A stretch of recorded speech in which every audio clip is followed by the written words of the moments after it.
A Jurema é um culto, né? Uma religião, vamos falar assim, dos índios, né? Dos Tapuias Canindés. A grande cidade era dos Tapuias Canindés, né? Originou tudo isso que nós temos hoje. Conhecida também como cidade de Ajuncá, né? A grande cidade mestra. Tinha como rei mestre Cangaruçu. Deixou de ser chamado de índio a ser chamado de mestre, porque todo mundo que tem uma ciência é um mestre, né? Mestre naquela ciência. E ele era o rei, ele tomava conta do Rio Grande do Norte ao Rio São Francisco. Veja que são dois rios, né? A concepção dele dizia que um era vida e o outro era morte. Um levava e o outro trazia. Pernambuco era essa dimensão, do Rio Grande do Norte ao Rio São Francisco. Naquela época não tinha mesa, não existia mesa. A Jurema era feita no chão. Eles colocavam os encantamentos, as princesas, que a gente chama, os copos, que eram os príncipes. E ali eles sentavam em volta, em toco de madeira, e faziam as reuniões, né? Ali se tombavam os discípulos. E assim por diante. Cada cidade dessa tinha um rei. Veio também a história dos jesuítas, que eles vieram para Pernambuco para catequizar os índios. Os três freis famosos que a gente tem na Jurema é Frei Fiapino, Frei Henrique e o outro é Feijó. Os três freios. Houve uma fusão da nossa Jurema, a parte indígena, com a parte católica. Aprenderam conosco, com os caboclos, com os índios, né? Caboclo já é de fora. Com os índios. Aí foi criado a mesa. A mesa também é influência europeia, né? Veio de fora. Em cima da mesa, eles colocaram uma representação do Santo Católico, que é uma igreja, né? Chamou de matriz. Matriz é onde está várias cidades em volta, né? Qual a matriz de Pernambuco? Nossa Senhora da Conceição, né? A capital de Pernambuco é Recife. Então, na cidade de Recife tem Nossa Senhora do Carmo, que é a segunda matriz. Então, cada mesa de Jurema tem que ter uma matriz com o santo católico que representa aquela cidade, que são cidade mestra. Cidade mestra é o assentamento do mestre. Vamos supor, o Seu Tertuliano. A cidade de Seu Tertuliano é Pesqueira,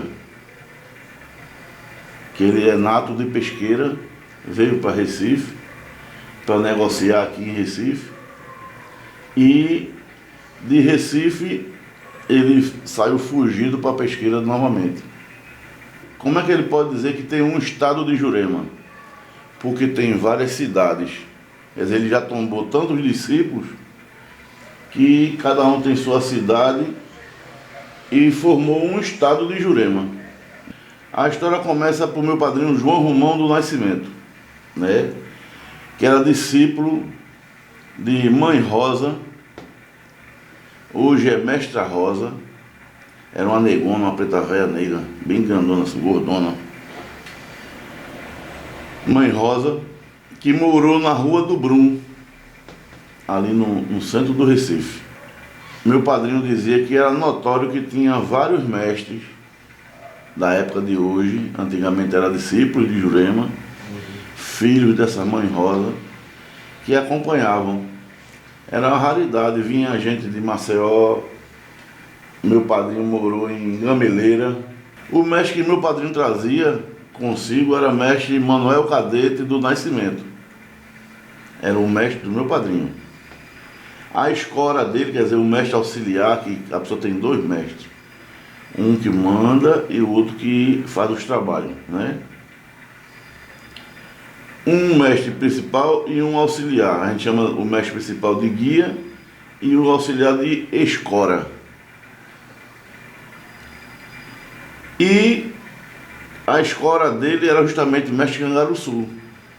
Por isso que a gente sabe dessa história de Cangaruçu todinha. Ele tem um ponto dele que ele diz: eu fui o primeiro mestre quando Deus formou seu mundo. Veja a profundidade. Quando Deus formou seu mundo, quer dizer, o mundo que está feito hoje. Sim. Através do jesuíta, que eles fizeram as fusões, né? Ele fez essa cantiga: assentei mesa de Jurema para meus irmãos nesse mundo. Quer dizer, ele tirou do chão o espiritual e colocou em cima de uma mesa. A Jurema sofreu um abalo. Qual foi o abalo? Na repressão que teve em 1940, 35 a 40, um negócio assim, ou foi a 50, muito pai de santo foi caçado aqui. Sim. Teve gente que morreu. Mãe Josefina Guedes. E ela foi para Salvador. Saiu arribada daqui para Salvador, como muitos outros. Salvador, ela conheceu o culto de Angola a boiadeiro, da onde se dava sacrifício de animal, cortavam galo, preá, como é coelho. E ela fez uma junção de uma coisa com outra. Até hoje eu apresento a você a minha madrinha, que era a esposa do seu João, é viva ainda. Eu vou levar vocês lá para vocês conhecerem. Ela diz que a Jurema dela não é manchada com sangue. E quando acabou a repressão, Josefina Guedes retornou para Recife com todas essas novidades. Paulina, ela comparou Paulina com Pombagira, né? E os mestres com Exu. Hoje em dia, para não ser desqualificado, o cara faz assim: você trabalha com quem? Aí ele faz: eu trabalho com a mestra, como é, Sete Encruzilhada. Minha mestra é Sete Encruzilhada. Quer dizer, a mestra dele foi que ele desmistificou, misturou com Jurema. Veja bem, a representação do cruzeiro, né? A gente chama cruzeiro, é total, porque foi aonde Jesus Cristo foi crucificado, né? Dali virou um símbolo. Então Jesus Cristo foi que mostrou o outro mundo. Então o cruzeiro é o primeiro elemento a ser evocado numa mesa de Jurema.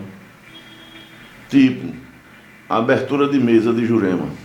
Aí o cara vai detalhar tudo que tem de importante em cima da mesa.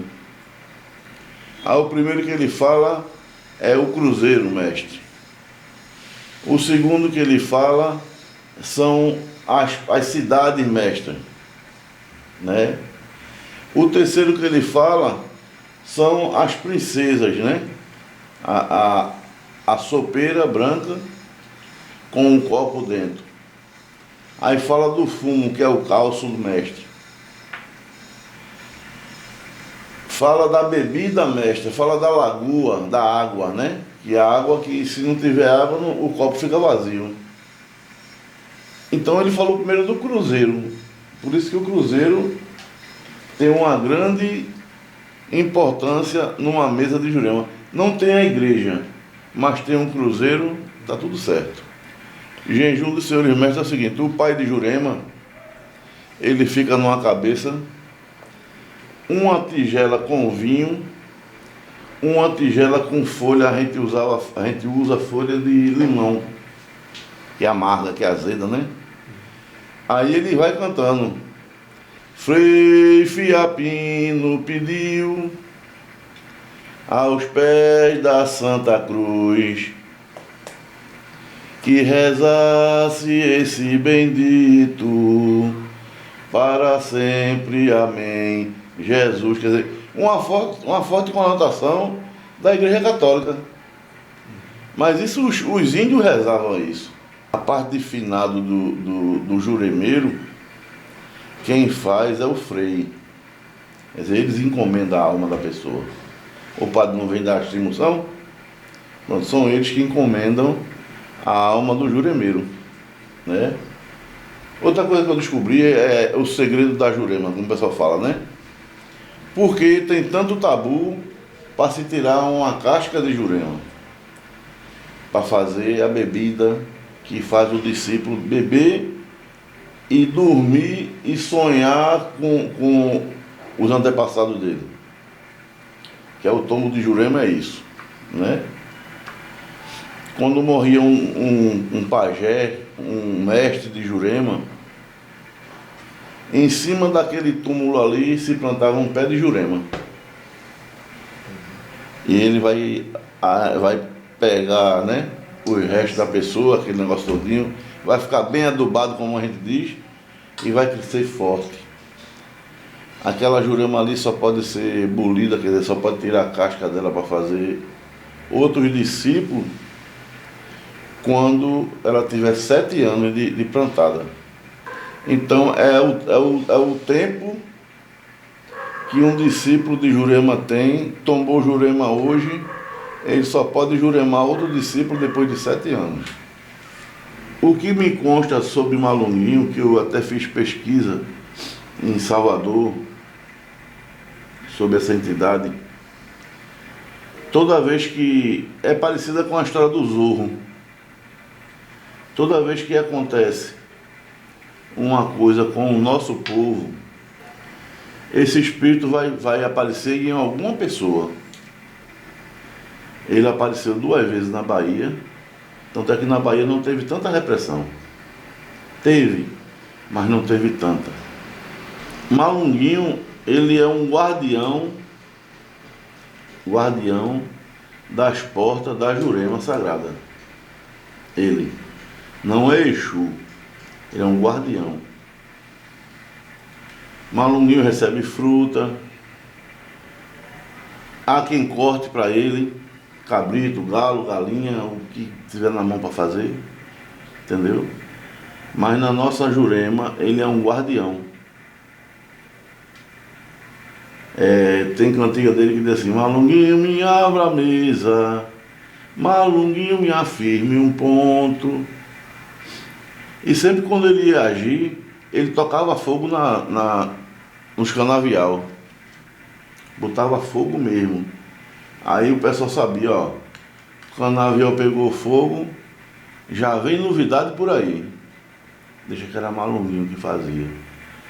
Ele morou aqui em Recife, não, em Abreu Lima, na mata do Quipuca, né? Mata do Catucá. Sim. Morou ali. Ali eram as terras dele. Mas ele agia em todo o estado de Pernambuco. E a finalidade dele é a abertura de caminho. Aquele que abre caminho, que tira os atrapalhos.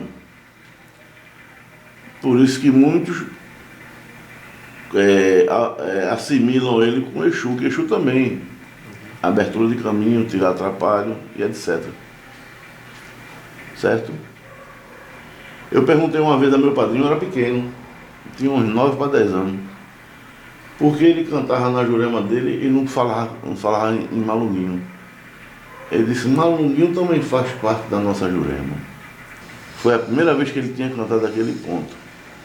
O ponto diz assim: abram-me essas portas, abram esses caminhos, que eu desejo falar com o rei Malunguinho. Quer dizer, ele, como mestre de Jurema, chamou o Maluninho de rei, né? Pela importância que ele é na nossa Jurema Sagrada. A semelhança que existe entre a Jurema e a Umbanda é os caboclos, né? A parte indígena que é cantada na Umbanda. Minha irmã, que ficou no lugar do meu pai, né? Tinha que ficar um, mas a condição não foi um, foram três. Eu, minha irmã e um outro irmão que eu tenho. A gente ficou para tomar conta dessa parte de Jurema. Ela como receptora, aquela que incorpora, e nós dois como auxiliar. Ela não faz nada na Jurema sem estar eu e o outro junto. Nada. Que o mestre mesmo reclama. E o guia que ela trabalha é um caboclo de Umbanda. É o caboclo Vitorino. Ou o índio Vitorino voltado para os costumes da Jurema Sagrada. Mas ele tem muito de Umbanda. Tipo, fazer chá, benzeduras, né, que a Umbanda tem muita benzedura, e etc. Quando a gente vai preparar uma Jurema, a pessoa que vai ser o discípulo, vai ser juremado, ele não assiste. Ele só vai assistir no que vem depois dele. Entendeu? É muito sério. A gente de casca, é bonito porque tá aquele discípulo todinho ali, em volta ali, cada um com um pano no colo e tirando a casca da Jurema para poder preparar a Jurema. Aí tem cantigas específicas, tem forma de fumaçar aquela Jurema, né? Tem a quantidade de dias certo para aquela Jurema ficar em infusão. E tem o horário certo da gente tirar ela, vamos dizer assim, e coar para poder dar ao discípulo no outro dia. Seguir os conselhos da Jurema, você não vai ofender ninguém, também não vai ser ofendido. Quem dizer era seu Tertuliano, esse ditado é seu Tertuliano. Jurema não é capim para dar a cavalo. E já meu padrinho João Mondo dizia, Jurema não é capim para nascer em qualquer canto, não. Quer dizer, nem todo mundo, né, descende do sangue de caboclo, de índio. Meu pai tinha uma forte descendência, meu pai, Antônio. A cabocla era Maria da Penha, morava em Paudalho. E hoje a gente pode dizer assim, só não pratica a coisa certa quem não quer, né? A Jurema é um caminho de ida. Não tem como você voltar. O percurso do discípulo é o sol que ele nasce e ele se põe. A aberração é você ver o pessoal por aí incorporando o mestre, dizendo que maconha, o mestre usa maconha. Eu já tomei da boca de mestre assim, já pisei, mandei tomar atento. Eu sou aquele discípulo de Jurema que não tolera muita coisa não. Se eu chegar numa casa e tiver uma pacutia, eu me retiro. Me retiro e digo ao dono da casa, isso aí não é Jurema não, meu filho, isso aí é criação de vocês. Não precisa incorporar para o mestre estar junto. Ele emociona. Ele dá vontade de chorar, entendeu? Isso é uma aproximação de mestre. E ele diz assim, e a minha bengala mestra tem um castro de brilhante, nela eu tenho gravado, mestre Lagoa do rancho, nela eu tenho gravado, mestre Lagoa do Rancho, a minha lagoa não seca e nem nunca há de secar. A minha lagoa só seca quando esse mundo se acabar. Essa é que me faz ir no outro mundo e voltar. Salve a Jurema Sagrada. Salve a Jurema Sagrada, o Angico, Ajuncá, cidade de Penovais.